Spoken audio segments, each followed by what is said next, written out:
Hello, and welcome to the State of Security Industry during COVID-19 Town Hall. Before we get started, on behalf of Resideo and all of our panelists, I'd like to send a thank you to everyone on the front line of this global pandemic, the first responders, the nurses, the doctors, medical personnel, essential workers, and their families. You are all making a tremendous sacrifice in this unprecedented global health crisis. We thank you and them for your committed service. The purpose of our call today is to help you, the security dealer across North America, weather this global crisis. I'll be doing my job moderating this conversation and hope that when we're finished, you'll have taken away a couple of nuggets that helps you as a business owner. Please know that this is not an advertisement for Resideo, for our products or our services. Also note that this call is being recorded and a replay link will be made available following the event. The current situation related to the virus is fluid, and at this point, frankly, there's not a lot of hard data that we can use to reference what's happening. But you'll hear from a panel of experts today some important information that they've gathered from conversations from across the entire industry. We've been inundated with dealer questions over the past few weeks in relation to how to cope in this new business environment. I've also noticed the US and Canadian national associations working together to provide resources to understand changes and how to continue operations.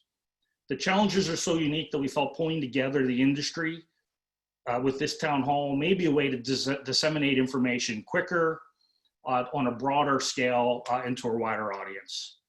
The industry reception has been incredible with over 1,000 security industry companies registering to attend. And of course, there are no shortage of available webinars right now, but we do think this one's unique and is focused on you, the security dealer, and how your business can operate successfully in this environment. We have a very simple agenda, a brief welcome, which I'm doing right now, followed by introductions to some of the leaders that make up our panel. But the bulk of our time will be focused on addressing your questions. Of course, in an audience this large, there are some legal things that need to be said. So we have a message on a slide here that has a legal disclaimer, but in summary, any conversations that take place during this call should not be construed in any form of understanding or agreement for collusion. If any conversation during this town hall are in violation of antitrust laws, we will reserve the right to end the call. So let's quickly meet the panel. First off, my name is Scott Harkins. I'm the Vice President of Sales and Marketing for Resideo, and I'll be acting as the moderator for the call. Been in the industry effectively my entire adult life for over 30 years, but it feels a bit special today. I'm honored to moderate such an expert panel at a time where our industry is facing some difficult challenges. Now I'd like ask each of our panelists to introduce themselves, starting with Pat Straw from Canessa. Hello, everyone, and welcome to our town hall. This is going to be an interesting afternoon and really appreciate the opportunity to represent Canessa. I spent 33 years in the security industry, integration, predominantly in the Toronto area, mostly in sales management after a quick 5 years in law enforcement a long time ago. I was fortunate to have a couple of terms on the regional boards of Canessa prior to having the opportunity and the privilege to take over 3 years ago as the executive director. We're a national association representing the majority of security dealers in various formats across Canada. And yeah, happy to be here and look forward to chatting with you all about opportunities. My name is Jillian Bateman. I'm the Chief Development Officer for ESA, and I oversee membership, marketing, special programming, business development, and I also work very closely with our benefit programs, like our Insurance Wing Security America. And while I am the lucky executive from the ESA team that's able to spend time with you all today, I think the visions and the insights that I share with you are the result of the very hard work of our entire ESA team, from advocacy efforts to collaborations with the associations that are represented here today, to the stories shared by our volunteer leaders who are weathering this storm with you in their own businesses across the nation. So thank you for having me. Good afternoon, everybody. It's Don Erickson with SIA. It's a pleasure to be here and be among this terrific panel. I've been with SIA for approximately 15 years, previously worked in government relations on Capitol Hill and for an equipment manufacturer, Alcatel. And like Jillian, I'm very, very proud of the collaboration that's occurred between our organizations and especially proud of our team. And would like to say a special thank you to Resideo for their leadership in setting up today's event.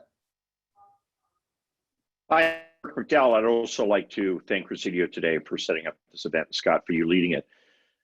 So the Security Industry Alarm Coalition brings together the alarm industry, law enforcement, and all of our partners to reduce unnecessary alarm dispatches. We are also alongside our law enforcement partners in North America with management. So our pretty simple. We want to be to law enforcement in America. So accomplish this goal under the expert leadership of Stan Martin, who's our executive director, and we have full-time law enforcement, retired law enforcement police chiefs know them very well. That's Glenn Mowry and Steve Kiefer, who work closely on behalf of all associations represented on the call. However, honored to have a board, 2 members of each of associations that you see in front of you today, along with 2 major serve this association as a non-paid volunteer position. For my day job, I'm founder and president of Backguard Security Advisors, one-on-one consulting services to dealers, integrators, and service providers in the electronic industry. So thank you, Resideo, for hosting.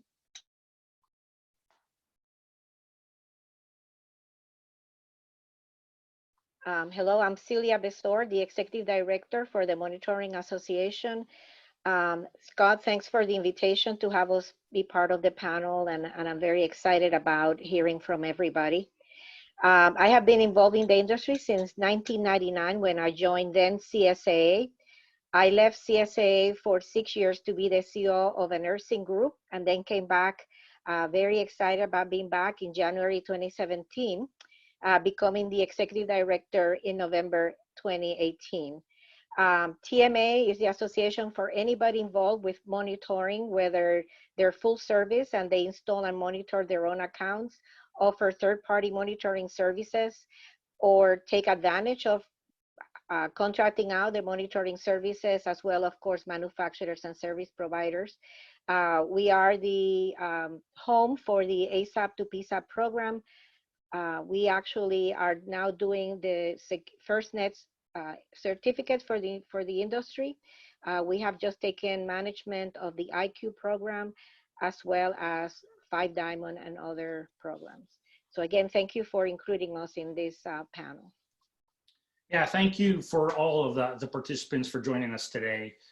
During the registration process, attendees submitted literally hundreds of questions, and we've taken those questions and grouped them into 7 or 8 common categories. And we hope that in the next 90 minutes or so, we'll be able to address a large majority of your questions that have been submitted online. Probably won't get to all of them, but we will do our very best. We had also hoped to take questions live during the town hall via the chat window. But as security professionals, it was important to take note of some of the recent cybersecurity challenges that webinars have been facing as people move to work from home environments. Our cyber experts asked that we adhere to a few security rules, including video only for the panelists and no chat room to minimize potential cyber attacks. Therefore, if you do have a question during the next 90 minutes or so, or even in follow-up after the event, I'd ask that you can simply submit it to the email address on the screen. That's comms@resideo.com. We will have people reviewing them throughout the session. If we have time towards the end, one of the team members will send over a few extra questions that we'll put out. If we don't get to the questions, we will answer them to the best of our ability on a frequently asked questions section of our website after the after the event today. So with that, why don't we jump in right into the Q&A. Again, we've grouped 7 or 8 categories worth of questions. So I'll tee up this first question. Recent statistics online that most of us have seen say there's about 1.4 million confirmed cases of the coronavirus and more than 315 million people sheltering in place across North America. It's having a significant impact on our lives as we all sit here on this conference call working from home offices, most likely. I'd like to discuss for a moment the impact on the businesses and particularly the security business. During the registration process, we asked the question, how many people consider themselves essential businesses? The good news is about 80% confirmed that they understood the security industry as an essential business, but still around 10% we're not sure. So why don't we start there and start with Jillian from ESA. What should U.S. security dealers know about their classification as an essential service provider? Sure. Thank you, Scott. To give you all just some background on where our perspective comes from, ESA is the largest and longest standing association serving the electronic security and life safety industry. So our members are companies that are going in and installing, integrating, monitoring intrusion, fire detection, video surveillance, electronic access control systems, and they're doing this in commercial, residential, industrial, and governmental settings. So the question you bring up is one that brings up one of the reasons why I love this industry so much, and a reason why I believe security pros are so passionate about what they do, because we really do have a vital and noble mission, because we play an important role in helping to keep people, places, property safe. So as we started seeing executive orders potentially impacting electronic security and life safety businesses in thousands of jurisdictions across the country, ESA, SIA, and TMA teamed up pretty quickly and in a unified way to represent the best interests of our industry. And so to give you some background on the first iteration of the guidelines that were published by the Cybersecurity and Infrastructure Security Agency, or CISA, and the Department of Homeland Security, which took a deep dive into classifying this essential services. In its first iteration, we saw our industry broadly encompassed in several of the different categories that were listed. And this was published on March 19th. However, it's very important to note here that these guidelines were frankly advice, and there was in no way a federal directive or standard. And so I think while many security pros were thinking, what are these associations going on and on about demanding us be an essential service, without an order or directive from the federal level, there were many jurisdictions who may have been confused about what our industry truly does and its essential nature. And they were all scrambling to come up with their own orders and writing their own rules to the game, if you will. So today, about half of all the states with executive orders are using the CISA guidelines. And so it took a concerted effort on behalf of the associations, really rallying together to try to educate some of these jurisdictions. So many of you may have only felt the impact of all of this if you were in one of those jurisdictions that didn't truly understand our industry. And so this has been an ongoing advocacy effort that's taken place in the background of all of this. We've outreached to governors. We've crafted letters with support signatures of over 500 executives in favor of adopting the CISA DHS guidelines. And as a result, the governors of both Texas and Georgia have recently updated their executive orders to include these CISA guidelines explicitly. In addition to the outreach to governors, we've done some work collaborating with SEAC and the International Associations of Chiefs of Police, providing them with the guidelines. This is then disseminated down to literally hundreds of law enforcement agencies across the country. And as you know, these will likely be the folks stopping entrance to job sites, right? So we thought it very important to educate this population especially in the jurisdictions where we're explicitly called out in executive orders. So having said all of that, I will say that CISA and DHS have recently revised their guidelines. And in this 2.0 version that was published on March 28th, so about 10 days after the original, they now call out our industry much more explicitly than they did in the first iteration. So you're going to see under their communications and information technology section, language like workers providing electronic security, fire monitoring, and life safety services to ensure physical security. And we really like to see that. It's certainly very encouraging to see that explicit mention, but I will yield and remind that these are suggestions. And the associations will continue to outreach to those roughly 26 states with their own executive orders and stress the importance of adopting these guidelines. So for different folks, there's going to be different answers to this essential services question and how explicitly they're called out. But ESA does have a COVID-19 resource center on our website, and there you can drill down to your state and even your locality, and you can find out the details of your executive order in your specific jurisdiction. And you can also find drafted template letters that spell out this essential services language and can be useful in helping integrators gain access to the job sites they're looking to work on. Thank you, Jillian. That's awesome. You guys have really done great work there. But Patrick, obviously Canada has a whole different set of regulations. Can you talk about how security dealers can operate in Canada today? Certainly, actually simultaneous to SIA and ESA and the other associations in the US, we are all watching this because it happened so quickly. And CANASA, collaboratively with members across the country, we started a similar campaign where we drafted a letter, which we then, we only have quantitatively the amount of provinces and everything is a lot smaller, but we were going after the premiers of the provinces, solicitor generals, attorney generals. Nobody really knew 100% what was going to happen. Nothing like this had ever happened before. So it was a real scramble to, companies were starting to panic that they were going to immediately have to stop doing business with all of the ramifications around that. The two largest provinces, Quebec and Ontario, were the first ones to come out with the designation as an essential service. We never really know what impact you had, but we certainly, through social media and every avenue that we could find, we were spreading our concerns. And once those two larger provinces essentially acknowledged most security services as an essential service, as far as I understand today, right across the country, there has not been any restriction on security services from coast to coast.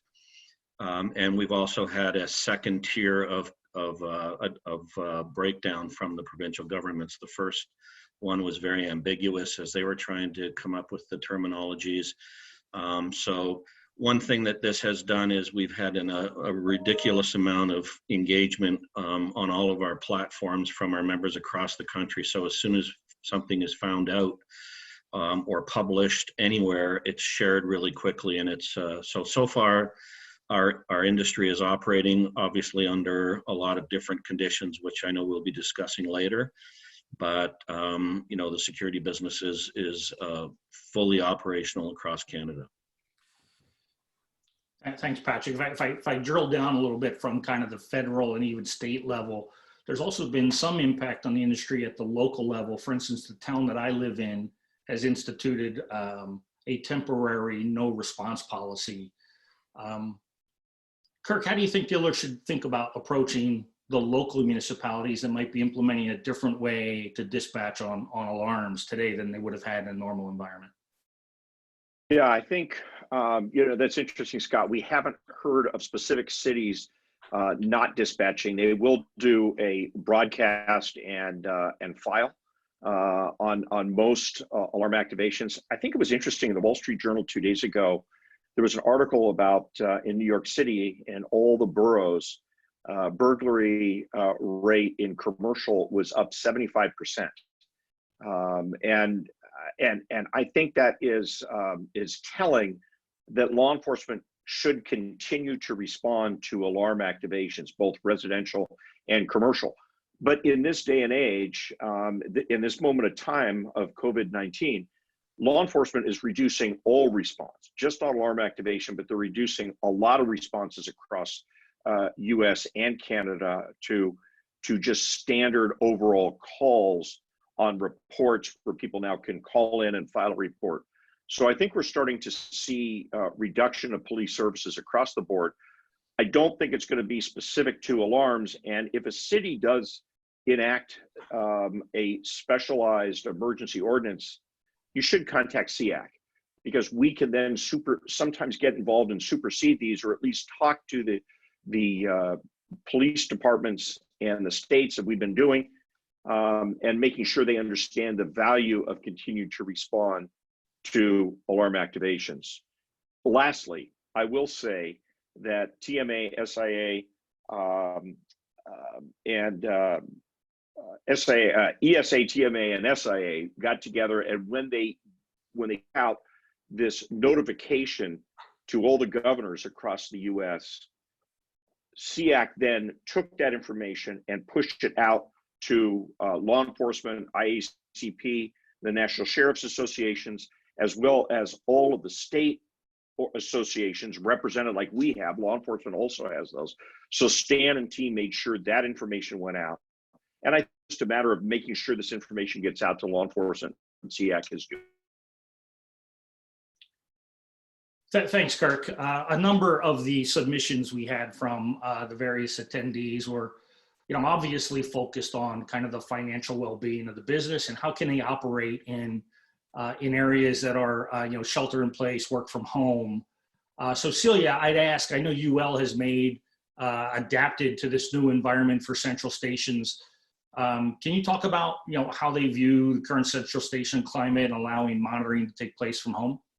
Sure. So early March, several of our members contacted us about their concerns about the impact on their UL listings, if their cities would go into a curfew or something like that. This was very, very early in the pandemic, and they had to operate remotely. So we immediately contacted UL, and the next day, they actually responded and started working with us on a possible position. They published their statement on March 16th, and they did it both for the US market as well as for Canada. And you can also find the statements on our COVID-19 page at www.tma.us. The statement recognized that due to the special circumstances in the industry right now, there could be times when monitoring centers or central stations could temporarily be out of sync with UL 827, which is the standard under which central station services operates, especially when it comes to staffing a station. So one of the things they did is, so if you had to move your monitoring center to work from home, what they requested is that you would document the procedures that you follow as well as its timing. So when did you start? How long did you do that? They also provided, as part of the statement, provided a series of guidelines of best practices that you should follow. For example, VPNs if you are going to host your monitoring center remotely.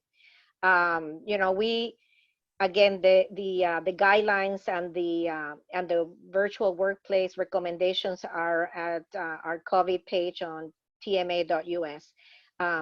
We think it's commendable for UL to have responded so quickly, taking a leadership position, and for understanding so early in the process the intensity and the impact that the virus was gonna do in the industry.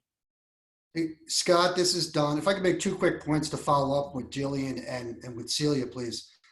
With respect to cyber readiness at home, additionally, CISA within DHS has put out some guidance as well that's recommended, and I think consistent with UL, and that's worth taking a look at. And with respect to the essential worker or business designation, obviously, hopefully we all agree, right? We're going to get through this at some point, much like 9/11, much like Katrina, much like after the financial meltdown about 10 years ago, and we certainly will get through it. One of the most important immediate things we need to do when we get through this is continue the work that we've done together and hopefully get statutory changes whether that be federal preemption or in the states specifically, to designate permanently the electronic security industry as essential. I think that would be much more preemptive going forward to avoid this type of situation. Mhm. Yeah, I agree, Don, completely. And maybe this next question, I mean, from where you sit, yeah, you're highly connected to the dealer side, but you're also fairly connected on the manufacturing side. Have you heard anything? I know there's not a lot of data and it's a very fluid situation with supply chains around the world, but can you speak to any impact on manufacturers?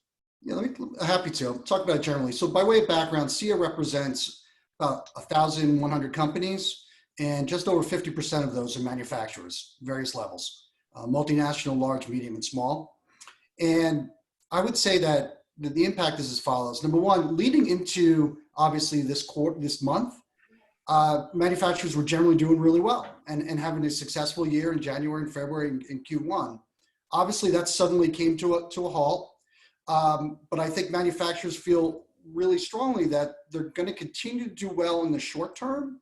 It remains to be seen what happens in Q2, particularly if you have reductions in force or delays in shipment, or in some jurisdictions, even manufacturers could not get to certain facilities because at one point they were declared non-essential. But now that we've addressed that, that makes it easier for manufacturers. So there will be some difficult times ahead for the entire industry, including manufacturers. But I would say to manufacturers, mids and smalls in particular, who are listening today, that the federal government is helping a lot of different ways. And one of the programs that comes most to mind to me is the Manufacturing Extension Partnership Program within NIST, within the Department of Commerce. This is a fantastic program with a long track record of success working with small and mid manufacturers. What it does, it works with manufacturers on growth strategies, on, to some degree, developing product, to other degrees, defining markets, provide some customer service advice, really business operations support. And the US Congress provided $50 million to support the MEP program. So I'm optimistic for manufacturers going forward, as much as I am optimistic for the industry in general. Thanks, Don. And let's talk about kind of what we're hearing, or at least what I've been hearing from our customer base. While I haven't necessarily experienced a spike in attrition yet, it's still pretty early. Getting into the home for new installations has become a bit more challenging than it was in the past. Pat, can you offer up any ideas around how they should be thinking about conserving cash in this climate? Yeah, I mean, I think all businesses, regardless whether they're security companies or not, immediately have to look at any expenses that can be either deferred or postponed. There's been quite a bit of stuff in the media up here about landlords giving you the opportunity to defer rent, forgiveness on payments of bills like telecommunication bills. So I think that what most of us in the industry are concerned about is not really what's happening today, but if this thing drags on for too long, because our companies from coast to coast are essentially providing diligently essential services for everything from hospitals to prisons to homes to anything that we protect in both countries, is that the long-term effect on cash flow, the inability of people who are getting the services to be able to pay for those services, I think that's where the rubber's going to really hit the road. Certainly, we represent everything from small 1 and 2 person businesses to the largest integrators in the country. Some of them are still working on large projects. I talked to about 8 or 9 companies this morning in different provinces. They're still doing business, but they're doing business under quite restrictive conditions. When you're doing social distancing and having to make appointments very specific to when you can go into a place, the quantity of work that you can do goes down drastically. And a lot of the companies that you're providing the service to are closed. So I don't think that anybody knows for sure, but I think that the long-term effect of this is going to hit home, once people go through weeks of no cash flow or very little cash flow versus, this has all happened in the last 2 weeks, and we've all a rush to adapt quickly. So that's kind of my take on it right now. Thank you very much. And then, of course, the kind of in the U.S., the big news around finance and kind of impact on the economy is the stimulus package, the CARES Act, which was passed a couple of weeks ago. There have been many webinars. In fact, I sat in on one at the ISC show sponsored just this morning.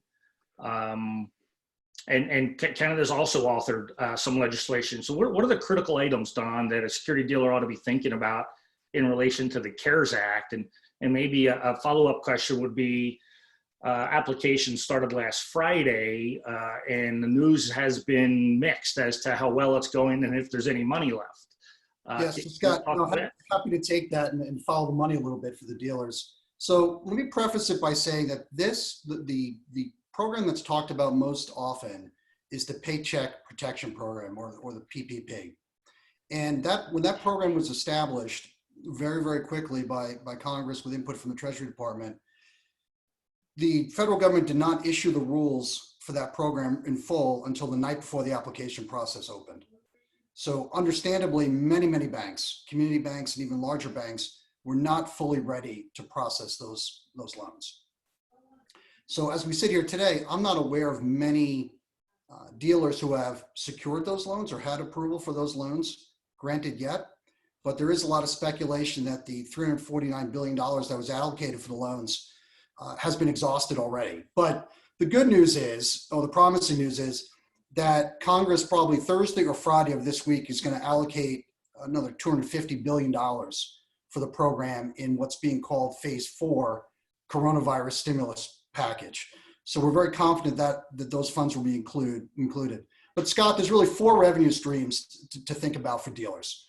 One is the Paycheck Protection Program that I described, that in general covers up to about 8 weeks of payroll, January and February of 2020, for dealers and other small businesses, those with employees under 500.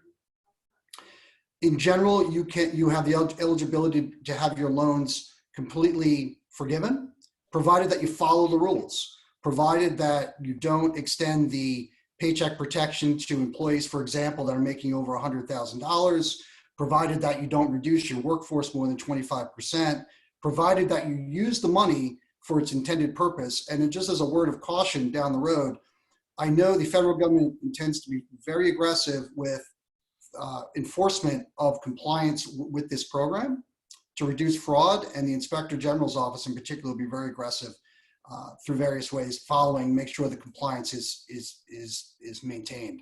That's one program. You have a similar program that's known as EIDL, or the Emergency Economic Disaster Loan Program. And that program is a 30-year loan program that's also available to small businesses. The interest rate is 3.75% over the 30-year period, and it can be used for purposes similar to the Paycheck Protection Program, including mortgage interest, general operations expense, and payroll over that 2-month period up to 8 weeks. However, you have to be very careful not to use either program funds for the same purpose. So if you're using paycheck protection under the PPP program, you cannot apply to have funds used under the EIDL program for paycheck protection as well. That's something we watch, but the takeaway is you're eligible for both programs. The third program is, and I don't know how many of your dealers or existing SBA loan recipients today through the 7A program, which is an awesome program. 7A covers a lot of different business purposes, very broad authorized use of loan funds. But if you're a 7A borrower, you will have 6 months of forbearance on your loan starting immediately once you request the forbearance. As well as if you're an SBA 504 loan program recipient. And 504, for many of you may know this, is it applies to loans that are used to acquire real estate or purchase equipment and similar purposes such as that. And then the last stream of revenue to be aware of that is not talked about enough compared to the Paycheck Protection Program, and this could be an area of collaboration among the associations, is education around really a twofold tax credit system that can be fully reimbursed by and taken by employers under certain conditions. So if you have employees who have fallen victim to coronavirus or demonstrating coronavirus symptoms and they need to take time off, they can take up to 10 days off. And the average amount of pay they can receive during that time is capped at $511 per day, so just over $5,100. The second scenario is if you have employees who need to take care of a parent, a child. I have 3 kids of my own. If the school closes or daycare is not available, you can also grant leave to those individuals, those employees as well, and be eligible for another tax credit that averages out to about $10,000. So I think once we get through today's program, I think providing more information to dealers about how to access the tax credits would be a really good service as well. Yeah, thanks, Doug. And One quick follow-up oh. coming in online. Are you able to comment on, I'm not sure if you have the skill set here or not, but one of the comments or questions we've had is it okay to ask family or your employees if their family members may be sick? I think that's a human resources issue. I think they can consult with the human resource professionals in their own companies. Okay. And Celia, did I talk over you there by accident? No, that's okay. I just wanted to say our COVID-19 page, we have a presentation that Mitch Reitman, he gave on some of the assistance that Dawn was talking about. So we have some information on our webpage. So if you want to check it out. Thanks, Celia. And Patrick, can you talk to, I'm embarrassed to tell you I don't know the stimulus package or the process in Canada. Can you educate some of the Canadian dealers? Yeah, I think it's our Prime Minister's on TV every morning at 11 o'clock, and they introduced the Canadian Emergency Response Benefit, which they've now been adjusting every day. The first program that they came out with, which they actually started, people could register starting earlier this week for employees who have been temporarily laid off as a result of the COVID-19. The business response packages, which are still in the process of being finely tuned or enough information so that people can apply, which they're not eligible for yet, is one area where we've had a lot of inquiry and concern across the country, because it gives specific criteria based on previous year's sales and things that don't really take into account the quickness that this thing came upon us and how quickly it changed what businesses were doing. Now, just before this call, we understand that there was some modification. I got some emails that they're fine-tuning it again and trying to take away some of the restrictions. But I can tell you that we're asking all of our Canadian dealers coast to coast to lobby their members of parliament, any political influence they can have, because of the unique aspect of our business, which includes online, includes services as well as recurring revenue. It includes the necessity to keep essential services going when in fact you might not be able to retrieve revenue from it. So some of the program that was released was really very basic, and we don't feel that it was sophisticated enough to address the concerns of what a lot of security integrators would have to face. But it's happening daily. When I get off this call, I'll be reading today's version of what adjustments have been made. But it started around the same time as the American package was released, and every day they're promising billions and billions of dollars. The question is how you get your hands on it. As far as I understand, at about 10 o'clock this morning, not a cent of the business emergency response benefit had been paid out yet in Canada, because the mechanism for applying for it has not been clearly defined. Scott, in terms of additional resources, I'm sure many of your dealers may be veteran-owned or women-owned businesses. One of the things I would certainly recommend to those communities is to go to the SBA site, and there are vet and women-owned business offices within SBA that are happy to work with businesses on these particular financing programs. That's what they're there for. And so key resources would be the Veterans Affairs Office within SBA, the Women-Owned Business Office within SBA, as well as SBA.gov itself. But it could save dealers some time in terms of getting assistance. Great, thank you. Thank you for that, Don. Let's pivot for a moment to like the customer environment and the commercial environment for our security dealers around North America. Jillian, any recommendations on how customers can communicate? In our poll or in our registration process, it looked like about 90% of our customer base, or at least of these attendees, have communicated in some way with their customers about their position being an essential service and having policies in place to protect employees and customers. But less than half of them actually put something out on a website. Do you have any recommendations of how they should communicate or what they should be communicating? Absolutely. This is a great question. And I certainly appreciate that it's something we're thinking of and thinking through, because in times of crisis, anxiety levels are high. And so it becomes vital that we're communicating clearly, regularly, and on brand. And so while this question is focusing on how you communicate with your customers, I would be remiss if I didn't open this up and say, one aspect of communication that we also need to be thinking through that is vital to how our customers receive our message is how we're communicating with our employees as well, right? So how we're communicating with our employees in a clear and transparent way is vital and important to this conversation as well. And before I dive into some tips for communicating with customers, I will say, having caught up with many of our members recently, big, small, residential, commercial, there are some doing a fabulous job at communicating really difficult realities with their employees and humanizing that message and crafting it with care. And so to give you a quick example, I think it's important because it directly impacts communication to customers. We have one member with multiple locations across the nation, and to interface with all the branches would be impossible. But this particular CEO felt it was important that all of the employees be able to hear from their leader at this time of uncertainty, and not just through an email, but to see how hard some of these decisions were by being able to see his face, and so that he could communicate more personally with them. And so they've been deploying video messages to their employees to maintain morale, to keep true to their culture of transparency. So I just think as we delve into this conversation, it's important to remember that these are the folks that are delivering the brand promise day in and day out with your customers.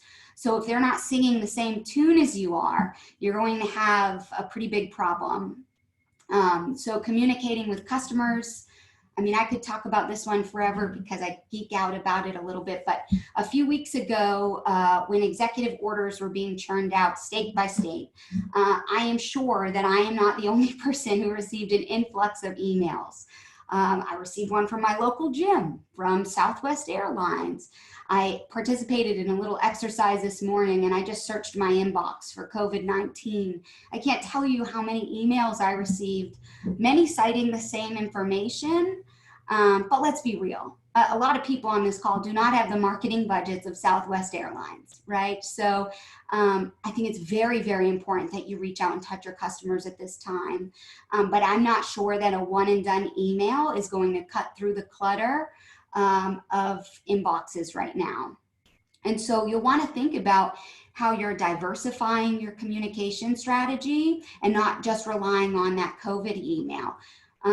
And whether you're communicating via email or some phone outreach, or you've got a specific page on your website, you want to be sure that you're thinking through the message and that you're communicating in a way that's true to your mission, that's utilizing the right tone. We are all in the business of protecting people or helping to protect people, places, and property. And so that's pretty serious stuff. So we wouldn't want to be casual or playful. We want to be clear and transparent in our messaging. So I could very much see a message like, we take very seriously our mission of keeping people, places, and property safe. And in light of that, here's how we're helping to protect your business even while you're at home in quarantine, right? So I would point out that if you do have a page on your website, you don't need to try to communicate everything COVID-19. We do not have the expertise of Dr. Fauci and his team. And so we wouldn't want to fake it. This is a time to be truly authentic. What we really need to communicate, though, are those things that we're doing that we can control to keep customers and employees safe throughout all of this. And so what are you doing as protective measures above and beyond as you enter homes and businesses right now to keep people safe? If you are in a jurisdiction where you're considered essential, this is an important time to communicate to customers and prospects why you are essential and why what you do is so important. I was in Walmart earlier this week, and I'm guilty. I was checking out and I had my hands full of candy for the Easter eggs for the kids because the bunny's coming on Sunday, COVID-19 or not. And so I had to get a few things. And I know there are some people that are a little nervous because there's a lot of blaming going around, a lot of you're being opportunistic or that's not critical right now, right? A lot of pointing on social media. And so if you are a few of the lucky companies that did gobble up some radios and you're looking to switch some of those out right now, I just think it's important to communicate why it's important and what are the necessary precautions you're taking to keep people safe so that you're not getting fingers pointed at you. If you're doing anything in your local communities that's important to the greater good, I think, you know, on your COVID page, that would be a place that you should mention it. Are you doing anything for first responders or nurses that are on the front lines? Maybe you're monitoring their homes or giving them a break on monitoring their homes while they're caring for our sick, right? I know there are some programs out there, some of our members that are doing those types of things. And some of you may be thinking as I talk through that, I'm trying to keep my doors open, so I really don't have the luxury of thinking about community outreach programs right now. But for ESA members, we do have our youth scholarship program that each year we give deserving high school seniors whose mom or dad is a first responder or guardian. We give them some money to help with their college education. And we see a lot of our members gravitate to this and help promote it in their communities because they're really aligned with the mission and what it does. So if you are an ESA member, that's one thing you could be talking about. And it's spreading a little good news, right? And I think a little light in all of this does go a long way with folks. They want something positive to think about in their day-to-day. So, you know, above and beyond how you should be communicating, tactically, a few tips that I would recommend are using your site. Having prominent messaging about COVID-19 on your site is important. So it should be easily accessible and it should be prominent. So I believe, Scott, you might have said 50% are not currently doing that. I would very much recommend that. You want to think about updating your Google My Business profile. So Google has created COVID-19 post categories that enable you to talk about some of the changes you're making and operating. If you have special hours or closures or what may you've done, you can make that visible there. And it's worth noting while we're talking about communications that Google has temporarily disabled the local reviews feature. And so we don't yet know what will happen with those reviews that are being left during this time, but it's something for your communications team to know about and be aware of. Social media, I think, is a great tool right now to consistently be communicating with your customers and prospects. There are ways that businesses are interacting with customers in really non-traditional ways that are breaking through the clutter.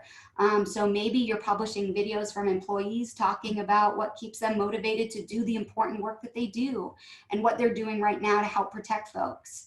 At a very high level, these are some of the things that you should be thinking about. But I'll close by saying, you know your customers, you know your audience best. But in a crisis, leaders and brands can come under some intense scrutiny, and it can be a defining moment. So you really want to think through your message. Now is a time to really humanize that message and be authentic and be genuine and show empathy. And I think that in and of itself will go a very long way. Hey, Scott. Hey, Scott. Yes. Scott, this is Kirk. Just want to add on real quick. Sorry, Don.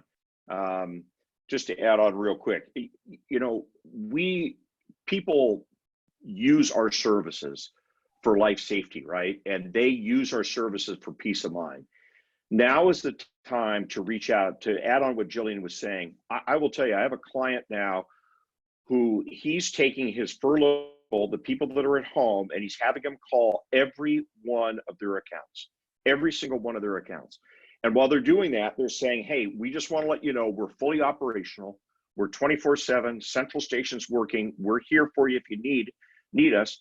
By the way, we'd like to update some information from you. We have an email address. Can we verify this email address? And of course, what they're doing, they are using this time to collect data to make sure when we're being, right, we get back full operational mode, everything there so they can the homes and up from 3G to LTE, right? They're using this time very, very wisely, and they are also will know that for them if needed. And if I can add, we've heard from our members that customers really like those calls. I actually got a call yesterday morning from my personal alarm company with the same type of messages, reassuring, asking if we were okay, and reassuring that they were there 24/7, you know, helping also.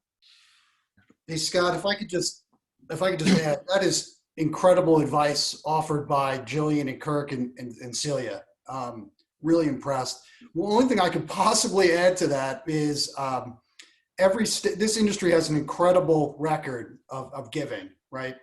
And corporate social responsibility. You see in communities all across the country. There are, in every state right now, there is a COVID response fund that's been set up by various nonprofit organizations. I mean, I'm sure all the associations will make links of those sites available on our websites. Secondly, Mission 500 is a terrific charity that's supported by many within the industry. They've just partnered on an amazing program to feed children all across the country, which I think is incredible and very inspiring mission to be involved in as well. So I would encourage you to look at those state funds, obviously follow the advice of Celia, Kirk, and Jillian, but also try to get involved in security-specific initiatives such as Mission 500. Yeah, thank you all for answering that question. Kirk, longtime sales guy there, right? I'd like to ask you a question that I've been asked from a lot of our customers. It's come in online here since we've been kicked off this event, but is it okay to sell? Is it okay to try to sell something to a customer right now? Yeah, you bet it is.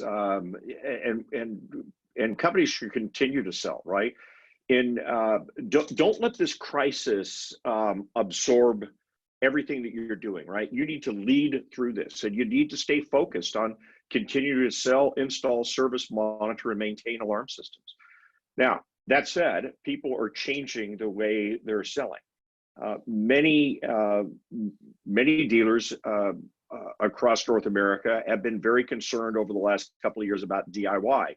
And so now they're looking at doing a DIT, do it together or do it with me approach, where they can ship the unit to the consumer and then walk the consumer through it, either through a video chat, something like this, or even a white glove approach. If the consumer says, yes, please come into my home, and with the appropriate attire for protection of the consumer and the employee, they can so yes, you should be continuing to install systems, change your approach a bit, but yes, you should be out there selling every single day. If I can jump in here too, Scott, one of the really neat things that happened a couple of months ago is that the Canadian Security Association started a Facebook page called the Canadian Security Industry Online, not really knowing how much engagement we would get. It's exceeded all of our expectations, but all of a sudden the entire industry was sitting at their kitchen table like I am. And I think of myself, my customers are our members. And we essentially, it's become a forum for every question that you can conceivably think of a security dealer asking. Should I go out and do sales calls? Should I do service calls? How can I go about doing installations? And what's happened is that the amount of camaraderie and sharing of information has it's blown us all away. I meet weekly with my executive. We cannot believe how much everybody's pulled together to help each other when they're essentially all competitors. We also have a national monitoring station group that meets weekly, big stations offering as to how they can help small stations, best practices. ULC has been extremely helpful. And the name of the game is to be there, to have the conversation rolling all the time, and essentially keep everybody engaged so that they, there's no hesitation to ask a question, or to seek out the help from somebody that maybe has already figured out how to do something. And I think with the sales part, I mean, I spent my whole life in that part of the business. If you do it tactfully and professionally, there's still a lot of need out there. It's not a matter of capitalizing on an opportunity. It's a matter of servicing a need, which doesn't go away just because there's a virus going around. And Scott, I would say, speaking specifically to sales, not only just tactically on talking through how you frame this message, but also about sales leadership and how you remotely manage a sales team and what should you expect for sales volume. We have a webinar next Wednesday with sales leadership strategy expert Gretchen Gordon, who's going to walk through tactically each of these things, and how COVID-19 has impacted sales, and how you can best prepare your salespeople to go out there and continue in their mission.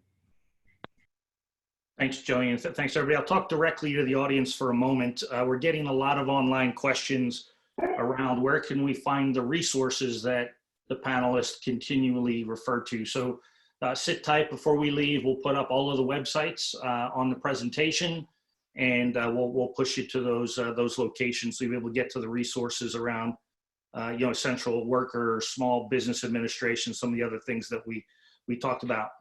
Hey, Don, I'm going to push one back to you from a previous question related to the CARES Act. Somebody asked, and I think I understand the question. Do 1099 sole proprietary businesses qualify for PPP? Yes, they do, under the PPP program, yes. Great. All right, great. Thank you. And again, please keep sending your questions in. And if we see something that's a little bit different than the rest of the common ones, we'll try to address it directly. So let's move on. So attrition, right? We've been holding dealer calls weekly with groups of dealers, asking them questions around, have they seen spikes in attritions? Well, they've seen telephone calls come in. At least as of last Friday, we haven't really seen a big spike.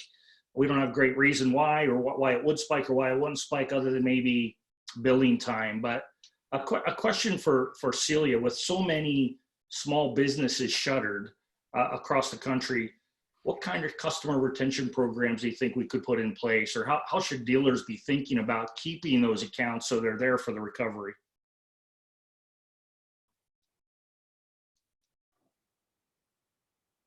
Celia? I'm trying to be unmuted. So I'm gonna kind of ping off something that Jillian said. That the number one recommendation from all our members have been to make sure they communicate with their clients often, ideally by phone or mail, and preferably weekly. As I mentioned before, they are getting very good feedback from their customers when they get these calls. So that's one thing.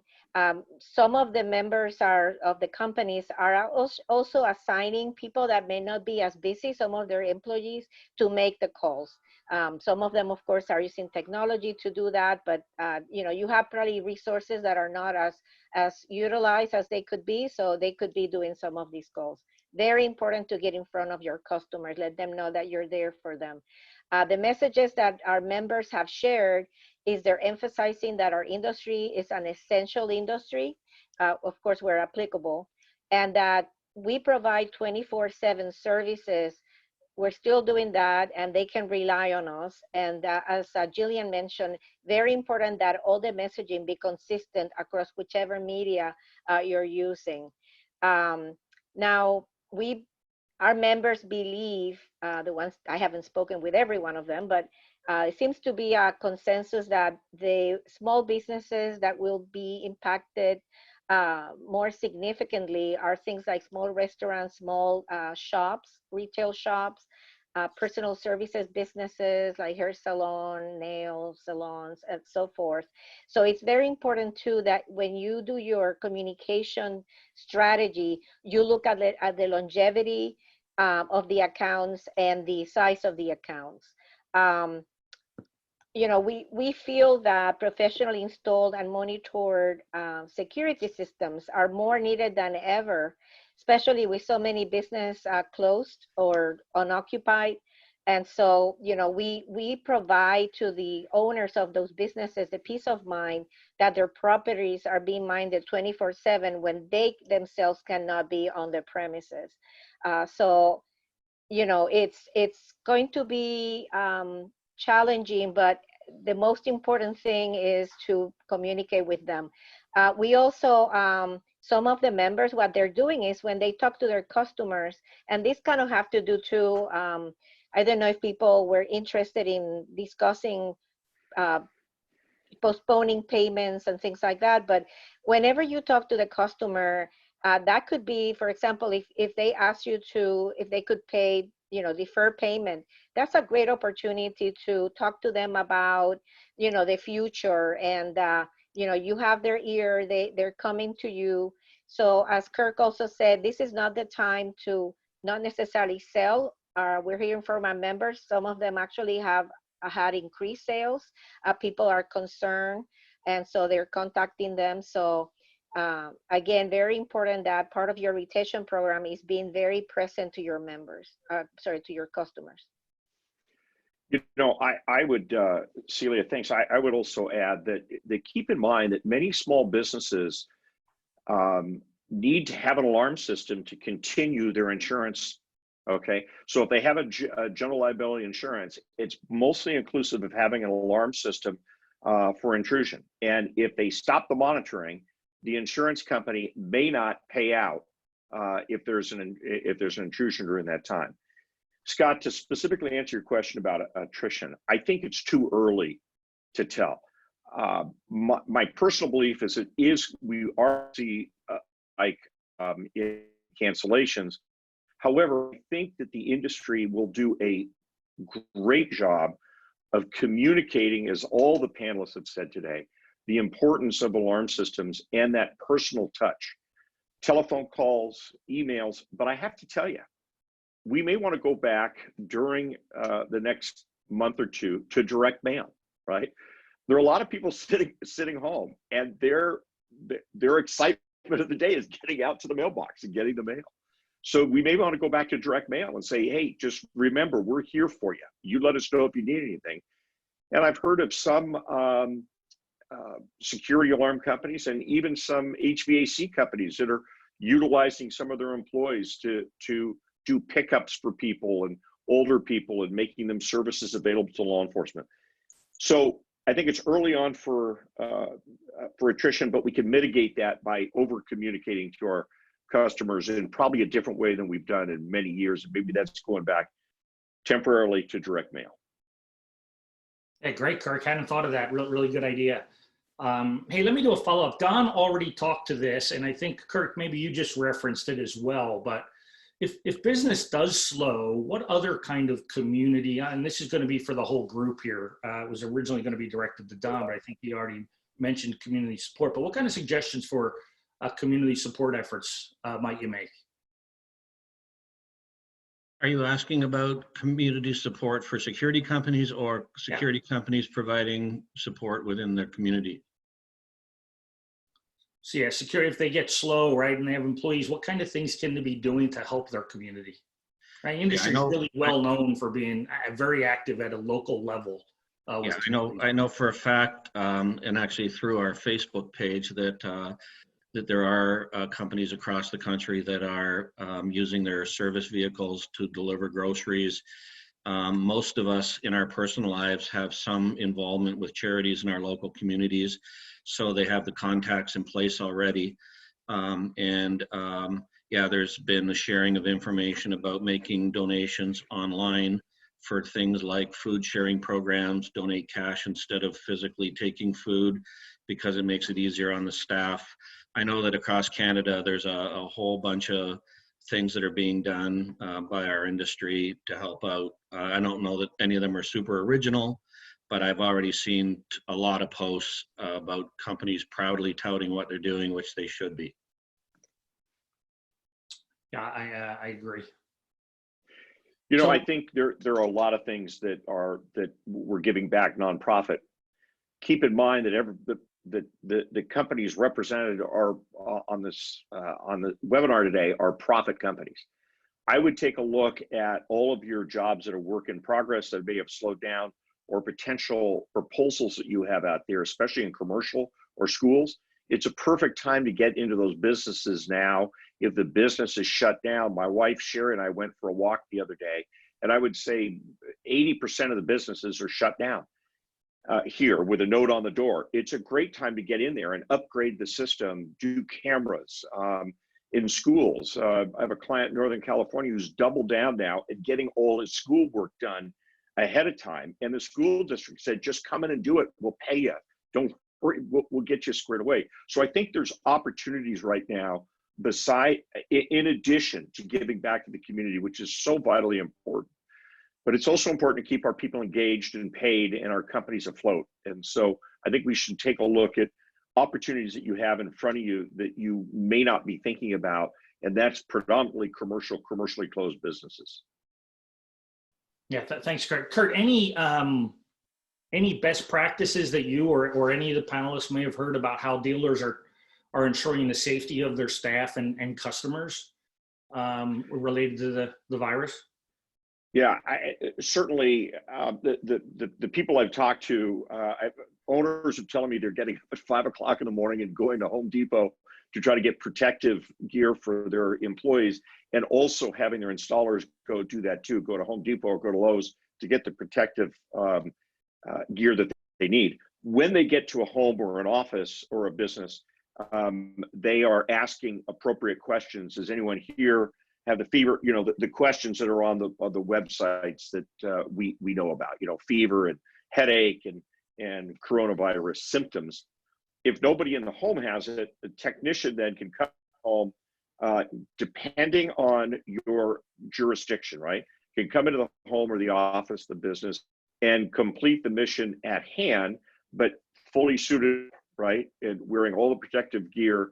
I think that's peace of mind to the consumer. It's also peace of mind to the installer. So to me, it's not business as usual. We are just taking additional steps, and the industry is taking additional steps to continue to do what they do best, and that's to offer peace of mind to consumers.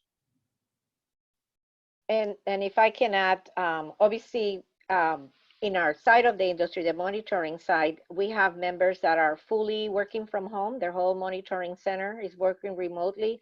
We also have some that have some of the operators and some that are still working in the traditional fashion. And one of the things that they're doing is they actually check the temperature of their employees before they get in the facility. And then they also check the temperature throughout the day at certain points within the shift. To make sure that, you know, they're still okay. Of course, all of them are following all the recommendations of social distancing and hygiene and safety. So, you know, that's another thing. Some people have sanitizer by the doors when people come in. They spray them out in the office. So, you know, those are other ways to protect the employees that may not be customer facing.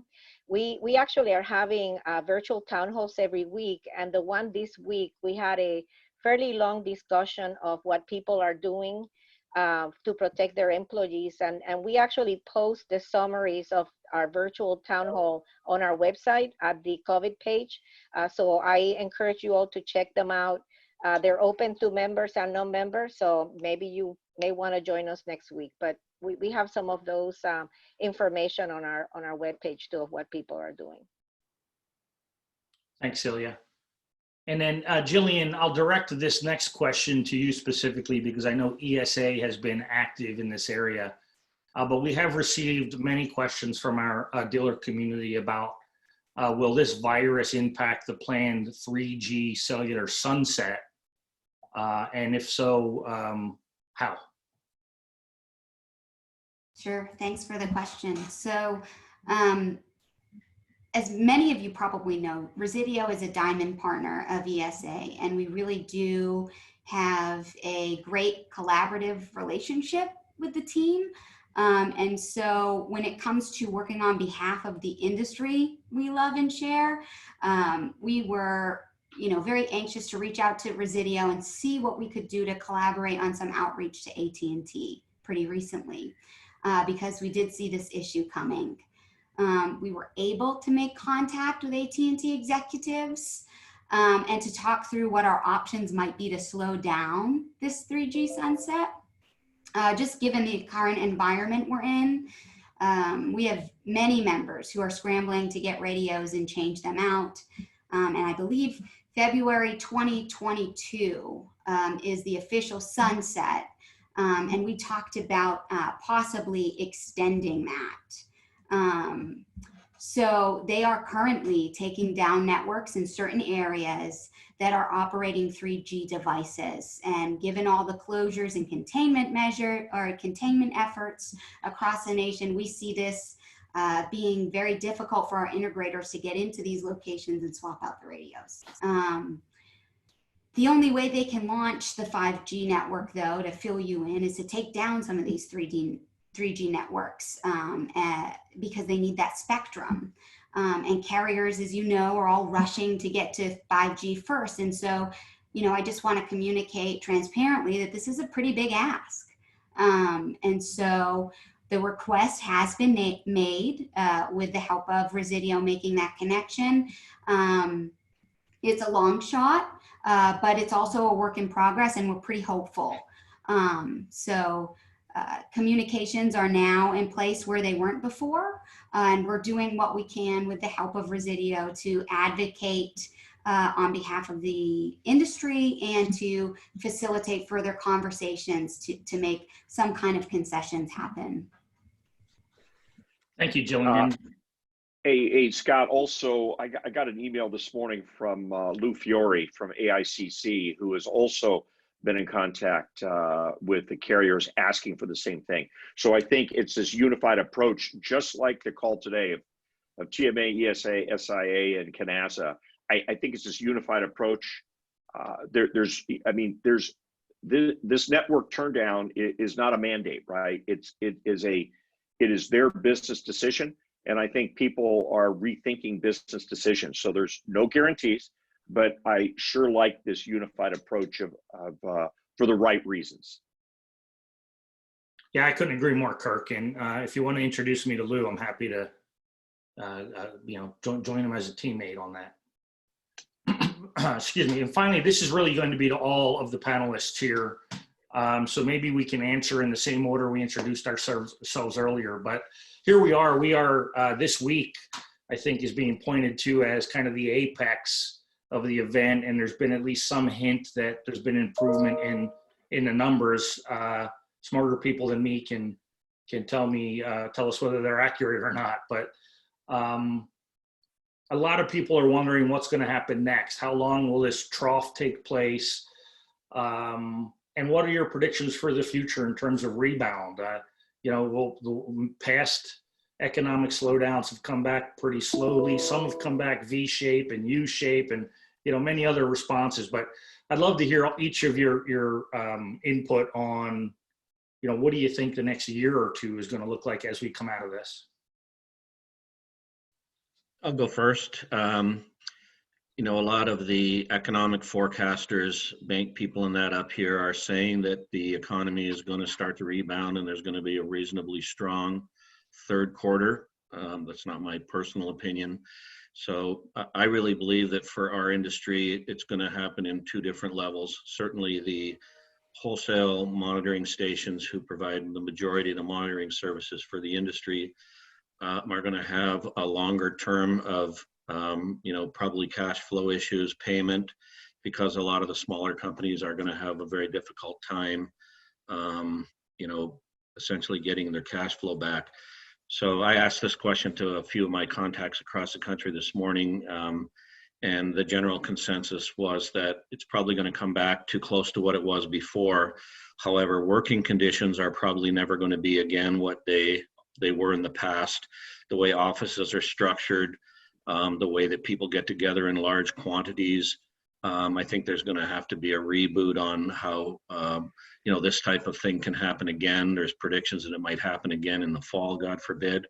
So I think that it's going to change a lot. I think economically the industry will be fine. It was booming up here before this happened. And I think it'll start booming again. The need for security is becoming ever more prevalent at all different levels. So, that's kind of where I see it. And I think the smaller companies are going to have a very difficult time because they're on a shorter leash when it comes to things like cash flow.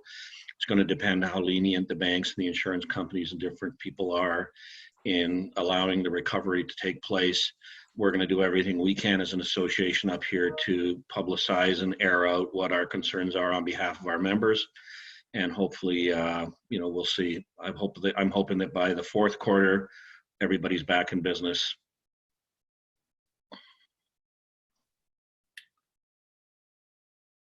Thanks, Pat. Jillian? I believe a lot of what Pat just said about, rebounding and how resilient our industry is as a whole. I think some of this is going to be based on how quickly we can get the economy moving forward. And we'll probably see some gradual rebounds from verticals that have pent up demand for sure. Very Don? Thanks, Scott. I go back to what I said earlier. I'll make a couple quick points. So got through we survived 9/11, right? Got through the financial meltdown, got through other really significant economic challenges, Katrina. So I remain incredibly optimistic we're going to get through this as well. I think there's a couple things that come to mind. One is more of a big picture discussion. The other is a little bit more short term. I'll take the short term one first. So what's next for the industry to help it rebound is the phase 4 stimulus package. And there's no better time to help small businesses than right now to continue to advocate for the extension of the programs that were in phase 3, namely the payroll protection program, as well as the EIDL loan program. But the larger issue for me, or maybe two larger issues, there's going to have to be discussion at some point in an effort by, I think, the associations to guide the industry in terms of retraining, right? So every company is going to have to reinvent itself in some way when we get through this. We have to adapt in some way. And what does that mean for training the future workforce or the new workforce, right? Existing employees, additional new skills. I think that conversation needs to take place. But I think the largest issue is, I think the industry has to have more of a relationship with the public health community and understand the direction the public health community is going in terms of setting direction for our entire society, right? So there's conversations going on right now, for example, that, out of the White House, that there's going to be a really significant coronavirus surveillance system, not surveillance in traditional sense, but surveillance of communicable diseases. What's the impact on technicians and installers? What's the responsibility for employers? What burdens may that impose on employers for the sake of the ultimate goal of protecting employees? I think the public health question and how that may impact our industry is probably top of mind for me going forward. Great, Kurt. So, yeah, thanks, Scott. I think the industry has done a very good job of managing the crisis, right? It's now time to lead the team out of this, right? And it's all part and parcel to the economic stimulus that Don's been talking about, and our opportunity to all pull out of this together. I agree. I think our companies are going to look significantly different moving forward. But no change ever occurs when things are going right. Change occurs during a time of crisis. So as we move forward, we move out of this, we really have to be looking down the road on how we staff, how we communicate to our consumers, and what sort of additional verticals that our businesses and our industry can move into. So I am very, very bullish on the future. We're going to look different. I think we're going to rebound, and I think we're going to be stronger than we ever were before. But our companies are going to look different. And quite frankly, I think that's going to be okay. Thanks, Kirk. And Celia.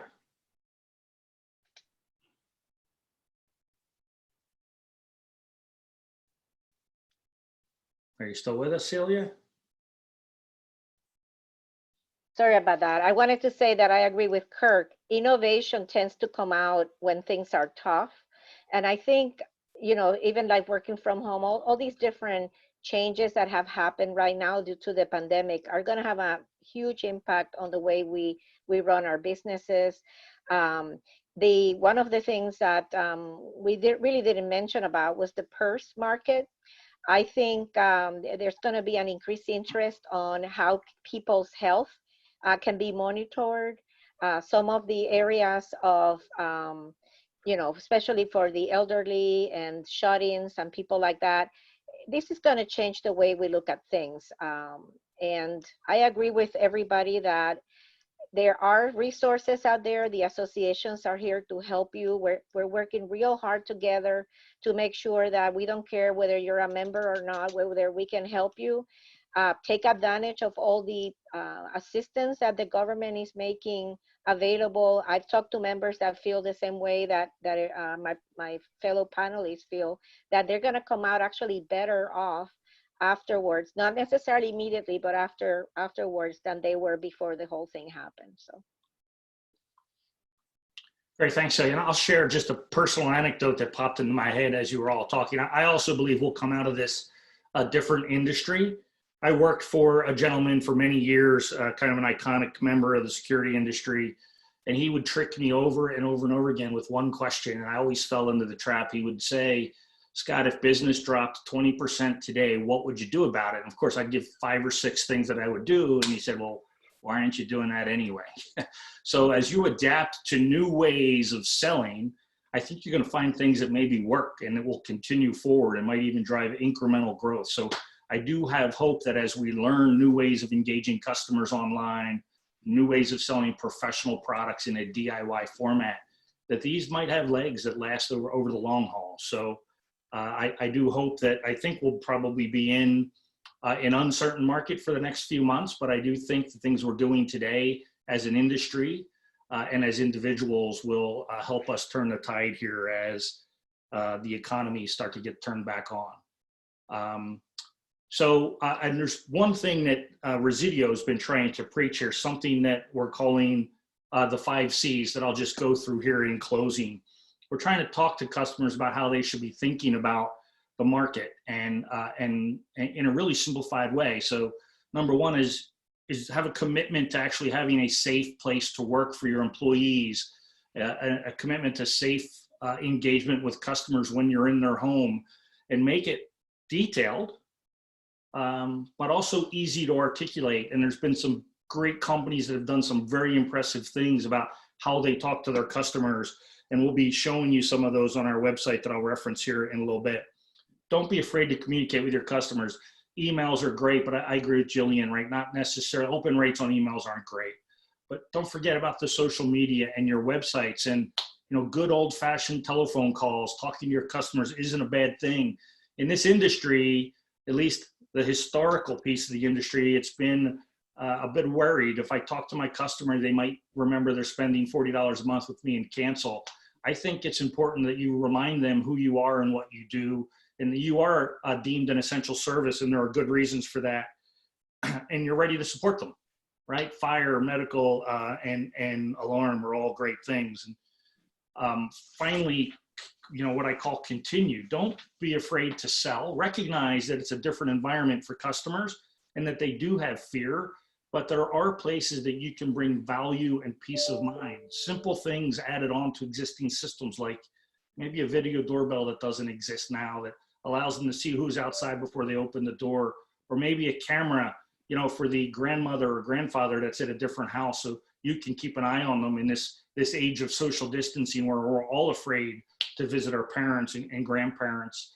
Of course, cash is important, right? I'm not suggesting by going out and hitting the phones and selling, we're going to see historic growth rates. We're probably not. Things are kind of tough, and people are a bit standoffish. So make sure you conserve cash for your business. Make sure you apply for what's available via the stimulus package. There are lots of different ways to help your business and your employees weather this storm and come out of it stronger.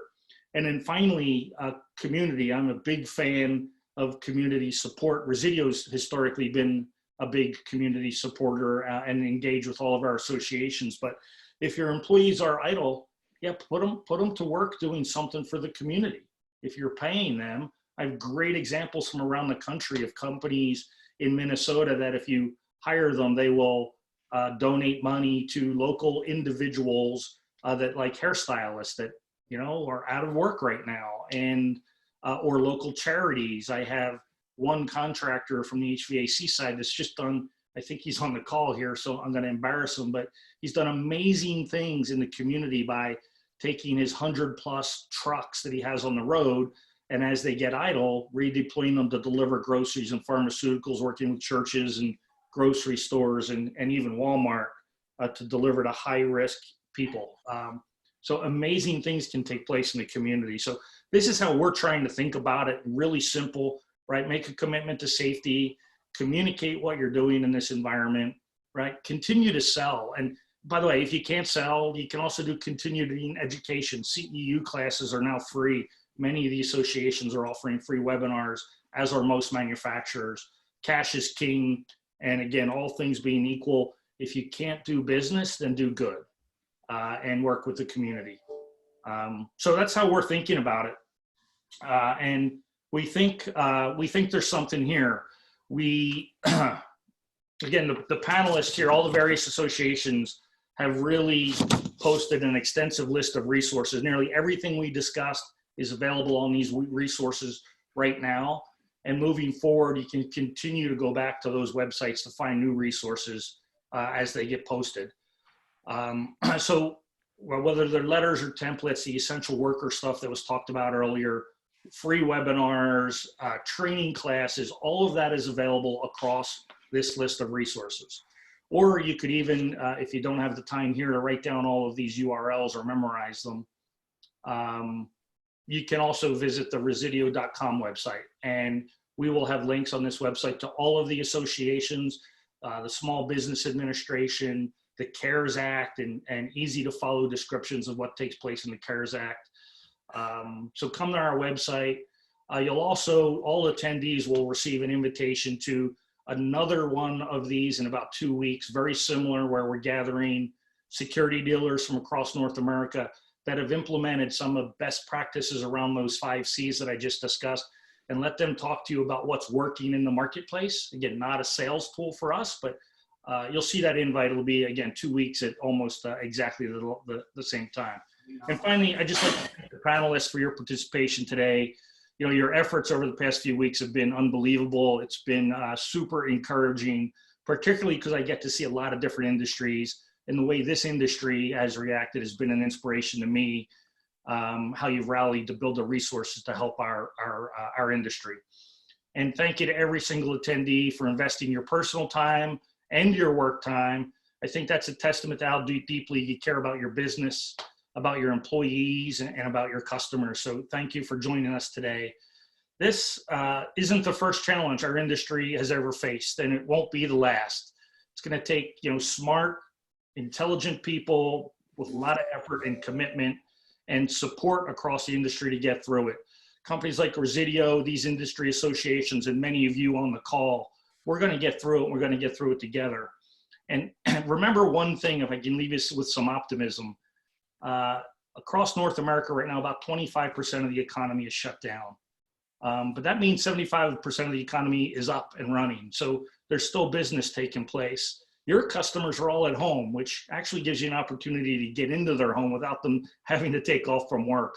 So there will be opportunities, and there will be customers and security dealers that find growth in this time. There will be some that shrink away and are afraid to actually bring value to their customers. So be one of those that tries to bring value. And finally, follow government guidelines, right? The whether it's the CDC, your state, local, or federal governments, or the provinces throughout Canada. But focus first and foremost on health and safety for you, your family, your employees, and your customers. This crisis won't last forever. Thank you for attending, and we look forward to emerging as a stronger industry. Thank you. Goodbye. Thanks, Scott. Thank Thanks, you. Resideo. Thank you. Thank you.